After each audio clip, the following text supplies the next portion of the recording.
Darling 10 கோடி தீபாவளி பரிசு மழையின் ஸ்மார்ட் போன் திருவிழா. அன்புடன் டார்லிங். ஊட்டச்சத்துக்கள் நிறைந்த பிசுபிசுப்பில்லாத சன்லேண்ட் ரிஃபைன் சன்ஃப்ளவர் ஆயில். கத்திரிக்கான சொத்தை இருக்க தான் செய்யும். ஒரு பூச்சி கூட சாப்பிட முடியாத, அதாவது விஷம் இருந்தாதான் பூச்சி அதை போய் அண்ட முடியாது. அப்போ அது போய் அண்டுதுன்னா அதுக்கும் உணவு தான். ஜெனரலி என்ன சொல்லுவாங்கன்னா ஒரு 10 to 15% ஹார்வெஸ்ட் கண்டிப்பா ஈகோ சிஸ்டம்ல இருக்கிற பூச்சிங்க சாப்பிட்டு தான் ஆகும். அவங்களும் ஒரு எவல்யூஷன்ல தான் இருக்கிறாங்க. ஸோ இதெல்லாம் மக்களுக்கு புரியல. இதுதான் ஃபர்ஸ்ட் ஃபண்டமெண்டல் ப்ராப்ளமா நாங்க பார்க்கிறோம். இப்போ நம்ம மக்களுக்கு என்ன ஆகி போச்சுன்னா, எல்லாம் விஷுவலி நல்லா இருந்ததுன்னா அது நல்லா இருக்குன்றது ட்ரெயின் ஆகிட்டோம். நம்ம ஒரு காலத்தில் பார்த்தீங்கன்னா, நான் போய் ஒரு கடையில் தக்காளி வாங்குறேன்னா சொத்தை இருக்கும், டிஃப்ரெண்ட் ஷேப்ஸில் இருக்கும், ஆர்கனைஸ்டாகவே இருக்காது. அது இயற்கை நம்ம யாரையுமே ஒரே மாதிரி படிக்கல. ஸோ கண்டிப்பாக எல்லாரையும் ஒரே மாதிரி படிக்காது. தக்காளியும் அப்படி தான் இருக்கும். பட் இன்னைக்கு என்ன ஆகி போச்சு, ஆர்டராக அடுக்கி வைக்கணும், எல்லாம் ஒரே சைஸில் வச்சாதான் இன்னைக்கு அதை போய் எடுக்கவே செய்யலாம். ஸோ ஒரு ஃபார்மிங்க்கு ஒரு 32 நியூட்ரிஷன் தேவை. மைக்ரோ அண்ட் மேக்ரோ நியூட்ரிஷன், அதாவது மாலிபிடியான், செலீனியம், சோடியம், மெக்னீஷியம், பொட்டாசியம், இந்த மாதிரி 32 நியூட்ரிஷன். இது இருந்தால் தான் ஒரு செடி ஆரோக்கியமாக வளர முடியும். அண்ட் ஒரு ஆரோக்கியமான செடிக்கு நோய் வராது. அண்ட் இது ஒரு ஈகோ சிஸ்டம்ல வருது. அதுக்கு ஸ்ட்ரெஸ் இருக்கணும், அதுக்கு ஒரு காம்படிஷன் இருக்கணும், அதுக்கு ஒரு த்ரெட் இருக்கணும். இதெல்லாம் அது மேனேஜ் பண்ணி க்ரோ ஆகணும். கம்ஃபர்டபுளா ஊட்டினே டெய்லி பிரியாணியே கொடுத்துட்டு இருந்தா அந்த குழந்தை ஆரோக்கியமா வளருமா? வளராது. ஸோ அந்த மாதிரி ஒரு ஈகோ சிஸ்டம் கிரியேட் பண்ணணும். That will become a strong plant. 800 கொஞ்சம் மீன் விட்டுருக்கோம். ஸோ இந்த கலர் ஆஃப் த வாட்டர் பார்த்தீங்கன்னா அந்த ஒரு கிரீன் கலர்ல இருக்கும். ஸோ இதுதான் மெயின். ஸோ இந்த கிரீன் வாட்டர் தான், பச்சை தண்ணி தான் நம்மளுக்கு இரிகேஷனுக்கு தேவை. ரொம்ப செழிப்பாயிடுது. இப்போ நாங்கள் எதுவுமே ஒரு பயிராக நாங்கள் பண்ணுறதே கிடையாது. 12 வகை கீரைகள், 5-6 வகை வெஜிடபிள்ஸ். ஸோ எதுவுமே ஒன்றுக்கு அப்புறம் ஒன்று இதுதான் டிஃபைன்டு பிளாட்னே இருக்காது. எல்லாமே ஒரு ஈகோ சிஸ்டமாக தான் பில்ட் பண்ணுறோம்.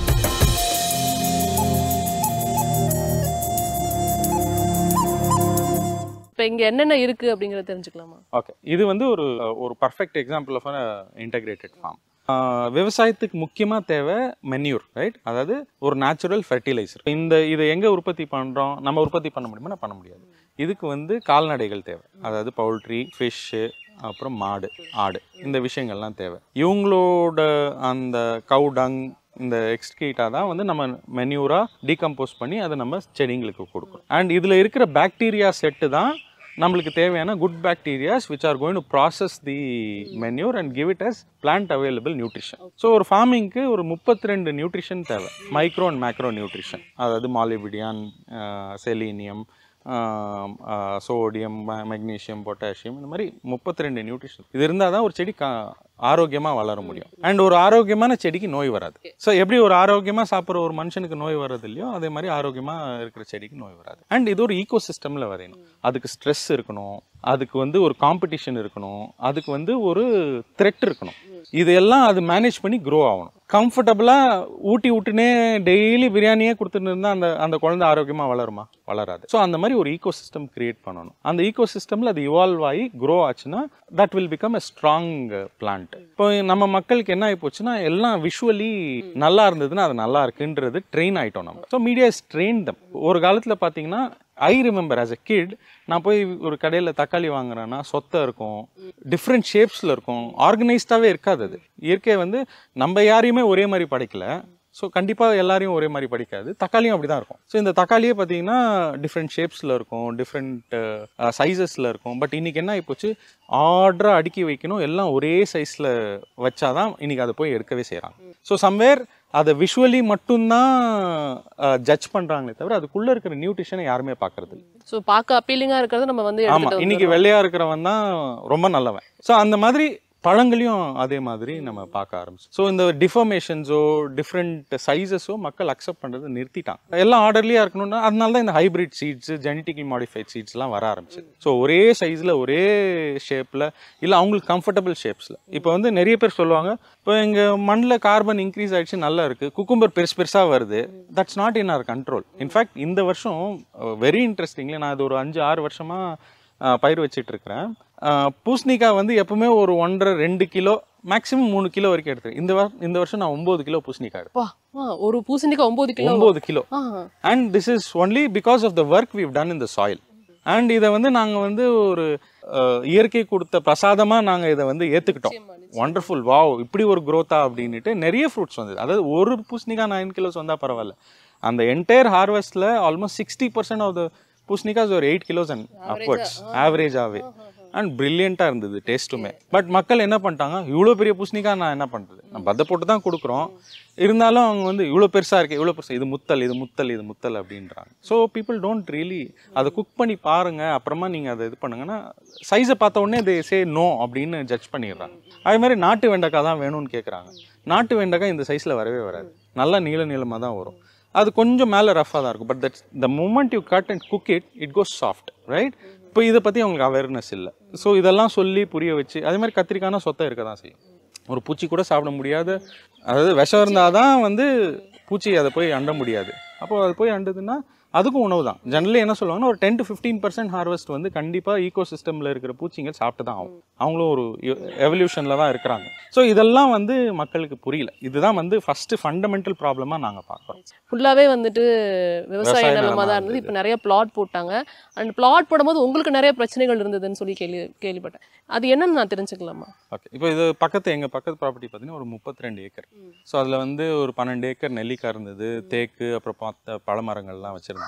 இப்போ recently that's been sold to real estate company and ஒரு க்ளோஸ் டு அந்த 32 ஏக்கர்ஸ் போய் இன்னொரு 5-6 ஏக்கர் 38 ஏக்கர்ஸ் இப்போ பிளாட்டாக மாறிடுச்சு. ஸோ இது நான் சொன்ன மாதிரி கேரளா மாதிரி ஒரு வியூ இருந்த இடம் இப்போ திருப்பி போட்ட காடாக மாறிடுச்சு. ஸோ இந்த காம்பவுண்ட் வால்லாம் அவங்க வந்து ரிமூவ் பண்ணிவிட்டு அந்த பக்கம் காடு.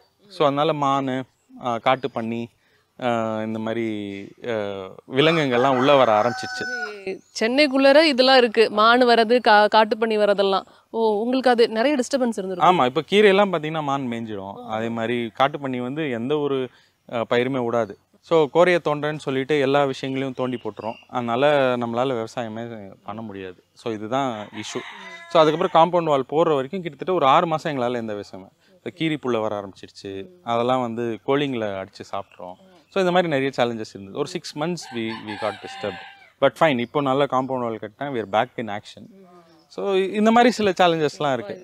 இப்போ நம்ம இங்கே இருக்கிற எங்கென்ன இருக்குங்கிறத நீங்கள் சொன்னீங்க, அப்படியே நம்ம போய் பார்க்கலான்னு நினைக்கிறேன். இப்போ அங்கே கோழி இருக்குது, அதாவது கோழி, மீன் குட்டை, மாடு இருக்குது. That there the basis of our. அதில் ஒரு சின்ன நியூட்ரிஷன் ஆட்டோமேஷன் ஒன்று பண்ணியிருக்கோம். அந்த மீன் குட்டைக்கு மேலே வந்து ஒரு கோழி கொட்டா ஒன்று கட்டியிருக்கிறோம். ஸோ இந்த லேண்டுக்கு தேவையான மீனும் கோழியும் இதில் பிளான் பண்ணிப்போம். ஸோ 50 இந்த 3 ஏக்கருக்கு வந்து ஒரு 50 கோழி தேவை, ஒரு 800 கொஞ்சம் மீன் விட்டுருக்கோம் அது. ஸோ இந்த கலர் ஆஃப் த வாட்டர் பார்த்தீங்கன்னா அந்த ஒரு க்ரீன் கலரில் இருக்கும். ஸோ இதுதான் மெயின். ஸோ இந்த க்ரீன் வாட்டர் தான், பச்சை தண்ணி தான் வந்து நம்மளுக்கு இரிகேஷனுக்கு தேவை. அதாவது வந்து பாய்ச்சிரிங்க அதுதான். ஆமாம், இப்போ பார்த்தீங்கன்னா அந்த காலத்தில் பார்த்து குளத்து தண்ணியோ இல்லை ஒரு ஏரி ஆர் ஆற்று தண்ணியோ தான் பாசனத்துக்கு யூஸ் பண்ணிட்டு இருந்தாங்க. Which was full of life.